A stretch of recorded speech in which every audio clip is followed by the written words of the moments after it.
चलिए आज हम लोग पढ़ेंगे Coulomb's law in vector form. Coulomb's law in vector form. हम लोग किसी भी फिजिकल क्वांटिटी का वेक्टर फॉर्म क्यों निकाला, ताकि हमको उसका डायरेक्शन पता चला। कूलम्ब्स लॉ हमारा क्या बताया था, तो फोर्स के विषय में बताया था कभी, तो फोर्स भी वेक्टर क्वांटिटी है, इसलिए इसका भी डायरेक्शन होगा।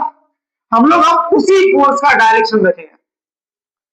हम लोग सबसे पहले क्या करेंगे, तो एक कोऑर्डिनेट प्लेन बना लेंगे। ये हमारा एक्स एक्सिस, ये हमारा वाई एक्सिस, ये हमारा ओरिजिन।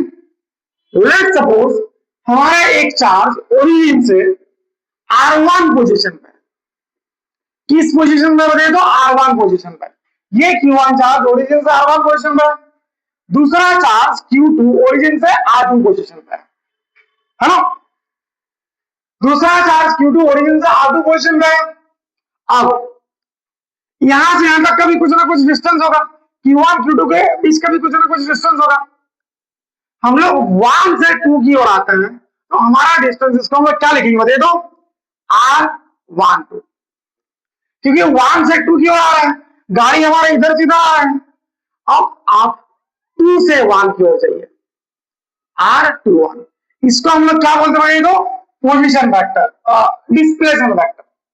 इसको हम लोग क्या बोलते हैं, डिस्प्लेसमेंट वेक्टर। ये हमारा क्या हो गया, पोजीशन वेक्टर। आप बताइए, ये चार्ज Q1, इसमें लगेगा फोर्स, कौन लगाएगा, Q2 लगाएगा। कल हम लोग कूलम्ब्स लॉ में पढ़े थे कि ये दोनों चार्ज एक दूसरे पे फोर्स लगाएगा हमारा, और हम लोग कूलम्ब्स लॉ में ये दोनों चार्ज एक दूसरे पे हमारा फोर्स लगाएगा। लेट्स सपोज इस पे फोर्स लग रहा है हमारा F12, 1 पे फोर्स लग रहा है किसका वजह से, 2 का वजह से, तो इसको हम क्या लिखेंगे, F12, force on 1 due to 2, 1 पे फोर्स 2 का वजह से। इस पे भी लगेगा force, force on 2 due to 1, F21 है ना। चलिए इसके विषय में हम लोग लिखते हैं दो शब्द। R1 ये हमारा क्या दे दो, ये हमारा पोजीशन वेक्टर, किसका, ऑफ चार्ज Q1 का, फ्रॉम कहां से, फ्रॉम ओरिजिन से। R2 वेक्टर हमारा क्या दे दो, ये भी हमारा पोजीशन वेक्टर है, पोजीशन वेक्टर ऑफ किसका दे दो, चार्ज Q2 का, फ्रॉम कहां से, ओरिजिन से। समझ गए। R12 वेक्टर और R21 वेक्टर में क्या डिफरेंस है, आप 1 से 2 की ओर आइए, चाहे 2 से 1 की ओर आइए, डिस्टेंस तो हमारा सेम ही है, बस डायरेक्शन अपोजिट है। एक का डायरेक्शन 1 से 2 की ओर है, एक का डायरेक्शन 2 से 1 की ओर है।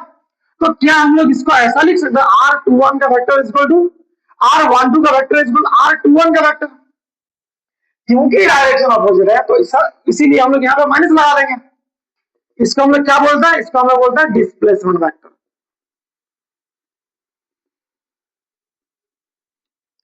अब F12 हमारा क्या बता दो, force on 1 due to 2। F21 क्या आपका बता दो, फोर्स ऑन 2 ड्यू टू 1। पहले समझ लीजिए, उसके बाद आराम से वीडियो को पॉज करके लिखिएगा। अच्छा नाउ हम लोग कूलम्ब्स लॉ से क्या जानते हैं, we know from Coulomb's law. Coulomb's law से हम लोग ये जानते हैं, F is equal to 1/4 Q1 Q2 by R square, है ना। अगर आप कभी भी वेक्टर फॉर्म, यहां पे वेक्टर लगाते हैं, वेक्टर का साइन लगाते हैं, तो आपको इधर R कैप मल्टीप्लाई करना होगा। R कैप क्यों, क्योंकि R कैप हमारा यूनिट वेक्टर है, यूनिट वेक्टर, ऐसा वेक्टर जिसका रिजल्टेंट हमारा 1, ऐसा वेक्टर जिसका मैग्नीट्यूड हमारा कितना हो, दे दो, मैग्नीट्यूड का रिजल्टेंट हमारा 1। अब आप इस चीज के साथ 1 मल्टीप्लाई कर रहे हो, तो कोई फर्क पड़ेगा, कोई फर्क नहीं पड़ेगा। तो F vector is equal to, आप क्या करेंगे, दे दो 1/4 Q1 Q2 R square into R का कैप। कभी भी किसी भी क्वांटिटी का वेक्टर फॉर्म निकालिएगा, तो आप उसके साथ क्या मल्टीप्लाई करेंगे, दे दो कैप मल्टीप्लाई कर दीजिएगा। अब हम लोग F12 निकालेंगे, force on 1, force on one due to two, one पे फोर्स, टू का वजह से। गाड़ी देखिए आपका इधर से इधर चल रहा है ना, टू से वन की ओर चल रहा है, तो हम लोग क्या लिखेंगे, टू वन का स्क्वायर इंटू टू वन का क्या, इसको बता रहा हूं, एफ वन टू का वेक्टर इक्वल टू क्या हो जाएगा हमारा, आर गैप को आप क्या लिख सकते हैं, क्या आर गैप को आप ये लिख सकते हैं, one by four by epsilon naught Q one Q two by R one two का स्क्वायर, आर गैप को आप लिख सकते हैं R one two, two one लिखेगा ना, टू वन का स्क्वायर, टू वन का vector by mod of two one, ये मॉड इसके साथ हमारा मल्टीप्लाई हो जाएगा, एफ वन टू का vector equal to one by four by epsilon naught Q one Q two by R two one का cube R two one का vector, इसको आप इक्वेशन वन कर दीजिए।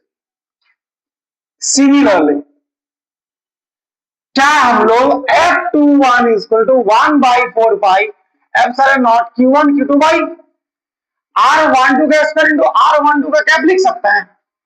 देखिए ध्यान से, टू का लगा फोर्स वन का वैसे, गाड़ी हमारा चल रहा वन से टू की ओर, है ना, वन से टू की ओर हमारा गाड़ी चल रहा है, तो आप लिख सकते हैं क्या, एफ टू वन का vector equal one by four by epsilon naught Q one Q two by R one two का square into R one two का।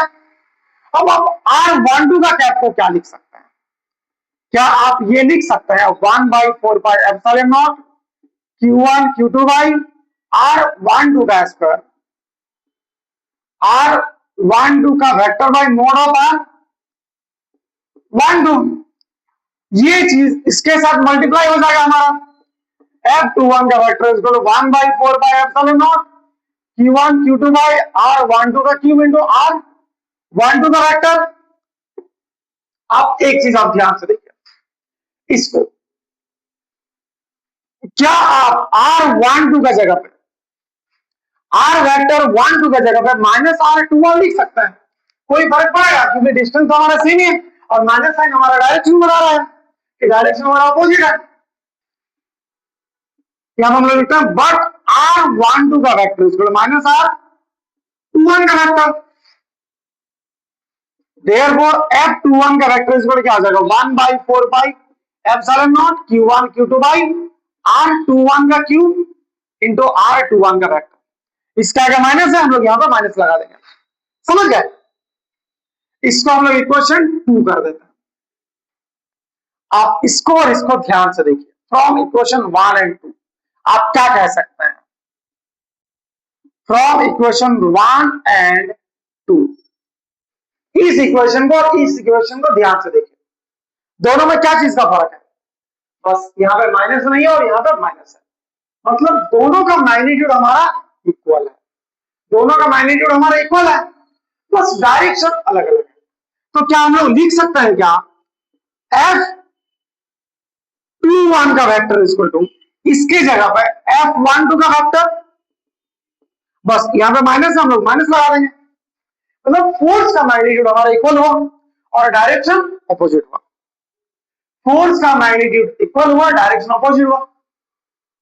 क्या Newton third law of motion में कभी ये कहा था, क्या Newton third law of motion में कभी ये कहा था क्या कि किसी भी बॉडी पर लगने वाला फोर्स का रिएक्शन उसी समय अपोजिट भी होता है, every action there is equal and opposite reaction, ये भी तो वही है, जब ये इस पे फोर्स लगा रहा है तो ये भी इस पे फोर्स लगा रहा है अपोजिट डायरेक्शन में, तो हम लोग लिख सकते हैं क्या, व्हिच इज न्यूटन्स, न्यूटन का M capital, Newton's third law of motion, third law of motion, है ना, यही है हमारा Coulomb's law in vector form.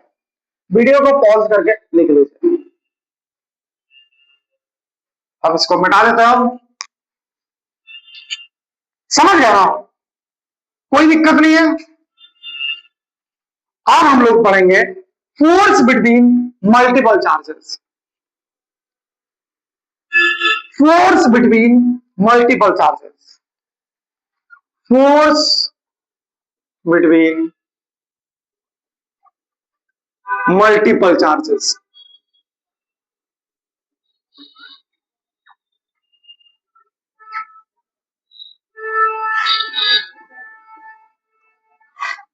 देखिए दो चार्ज है हमारे पास, Q1 Q2, इसके बीच लगने वाला फोर्स हम लोग पढ़ चुके हैं, 1/4πε0 Q1 Q2 बाई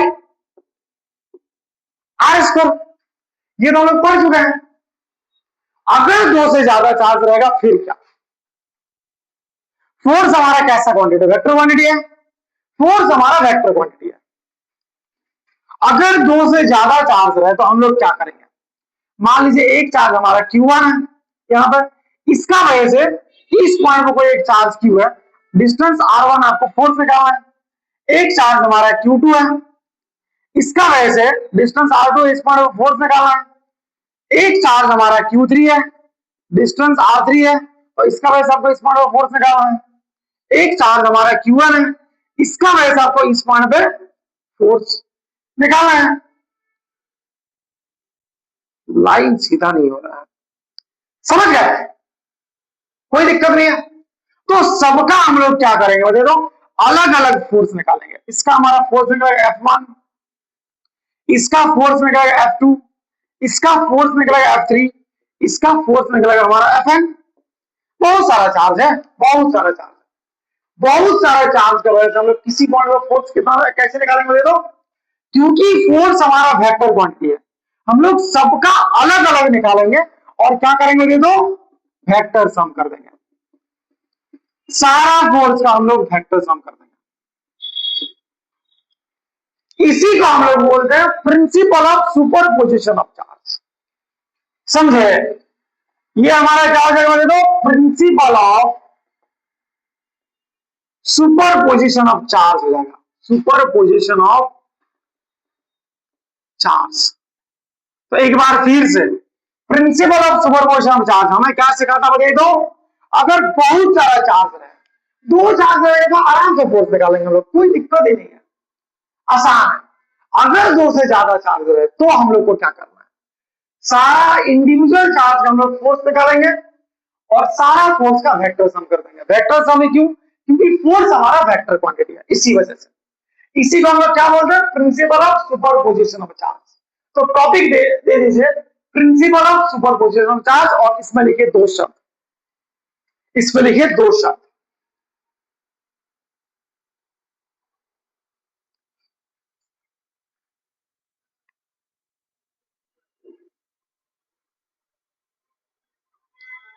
ठीक है, these principle state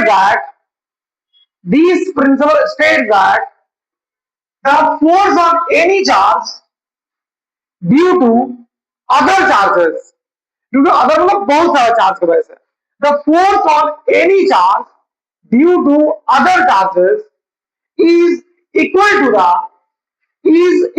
the vector sum of all the forces of individual charge। एक बार फिर से, ये प्रिंसिपल आपको क्या कहता है, ये प्रिंसिपल आपको कहता है, ये these principles state that the force of any charge due to other charges is equal to the vector sum of all the forces of individual charge। समझ गए? तो आज का वीडियो में इतना ही, आज का सफर यहीं समाप्त करते हैं, मिलेंगे कल एक अच्छा सफर में, तब तक के लिए टाटा बाय बाय, धन्यवाद।